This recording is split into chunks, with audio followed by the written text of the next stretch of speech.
حضرت وہ بالکل رابطے میں تھے اور ان کی موجودگی میں سب کو بلایا گیا اور سب کے سامنے ان سے کہا گیا کہ آپ نے یہ اس طرح کرنا ہے اور اس طرح کرنا ہے۔ ناظرین، مولانا فضل الرحمان نے ندیم ملک کو انٹرویو دیتے ہوئے ان سارے رازوں سے پردہ اٹھایا کہ کس طرح جنرل باجوہ اور جنرل فیض حمید نے باقی پارٹیوں کو لوگوں کو توڑ کے اور سارے ممبران کو ملا کے اور پی ٹی آئی کی لوگوں کو توڑ کے عمران خان کے خلاف عدم اعتماد وہ لے کے آئے خود سنیے ان کی زبانی دیکھیے۔ کیا اس وقت بھی جنرل باجوہ یا جنرل فیض آپ سے رابطے میں میری تھے؟ بات پوری سن لیں جی۔ تو اب اس وقت اگر میں پھر انکار کرتا تو کہتے کہ فضل الرحمان نے عمران خان کو بچا لیا ہے۔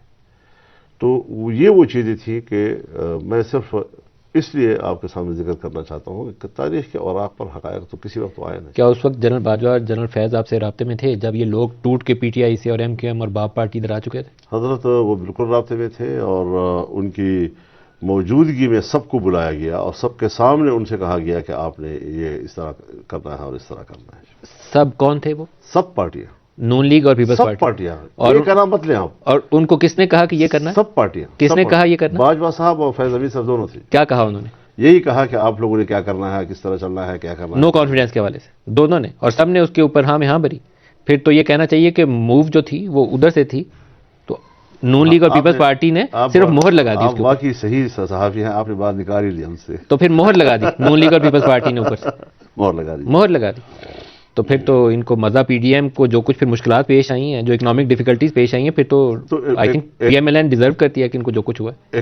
اکنامک جو ڈیفیکلٹیز آئی ہیں تو یہی کہا جا رہا ہے بطور دلیل کے کہ جو شہباز شریف صاحب کی حکومت تھی وہ 1.5 سال میں ڈیلیور نہیں کر سکی اور مہنگائی کم نہیں کر سکی، بڑھتی چلی گئی، ڈالر کی قیمت جو ہے وہ یہ تو ریئلٹی ہے سر، آپ کو ایسا نہیں لگتا؟ لیکن میرا جو مقدمہ ہے وہ یہ ہے کہ پھر اس کا اثر تو پنجاب میں ہونا چاہیے تھا، پھر اس کا اثر تو سندھ میں ہونا چاہیے تھا۔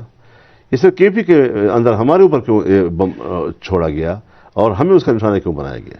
آپ کے اوپر ایک تو وہ جو دہشت گرد حملوں کا ایشو تھا وہ بھی آپ کے اوپر کافی زیادہ متاثر کیا۔ حضرت اس نے تو ہمارے تو امیدوار گھر سے نہیں نکل سکتے تھے، لیکن کتنے ہمارے ان دنوں میں شہید نون لیگ والا مسئلہ ابھی میں سمجھ نہیں پایا سر، آپ سے میں تھوڑی سی اس کی وضاحت چاہتا ہوں۔ پنجاب میں ہم الیکشن کور کر رہے تھے، میں نے تقریباً سارے پنجاب کے حلقوں میں گیا ہوں۔ ایک تاثر بڑا موجود تھا کہ مہنگائی کی وجہ سے ان پاپولر ہے پی ایم ایل این، اس دفعہ ووٹ اس کو نہیں ملے گا، اور پی ٹی آئی کے لیے سپورٹ موجود تھی پنجاب کے اندر۔ جو بھی گڑبڑیں ہوئی اس کے باوجود نون لیگ لیڈنگ پوزیشن میں نہیں ہے، اس کی ریفلیکشن ہمیں نظر آتی ہے۔ شہباز شریف اوپر کیسے آئے پی ایم ایل این کی چوائس میں ایز پرائم منسٹر؟ تھوڑی سی اس کی روشنی ڈالیں۔ اس سے میں لا تعلق ہوں کیونکہ میں اپنا ایک پوزیشن لے چکا ہوں کل، اور اب میں ان باتوں پر کیوں ڈسکس کروں، ان پہ کیوں میں فریق بنوں؟ یہ اب ان کا مسئلہ جو حکومتیں بنانا چاہتے ہیں بنا رہے ہیں، وہ دوست بھی تلاش کر رہے ہیں، وہ ووٹ بھی تلاش کر رہے ہیں، اور وہ اسی راستے پہ اب چلیں گے، کام کریں گے۔ مجھے اس سے اب کوئی دلچسپی نہیں ہے۔ آپ سے رابطہ کیا انہوں نے؟ رابطہ کیا، تشریف لائے تھے شہباز شریف۔ پھر آپ نے کیا کہا انہیں؟ میں نے کہا جی آپ اپوزیشن میں بیٹھے، حق تو یہ ہے۔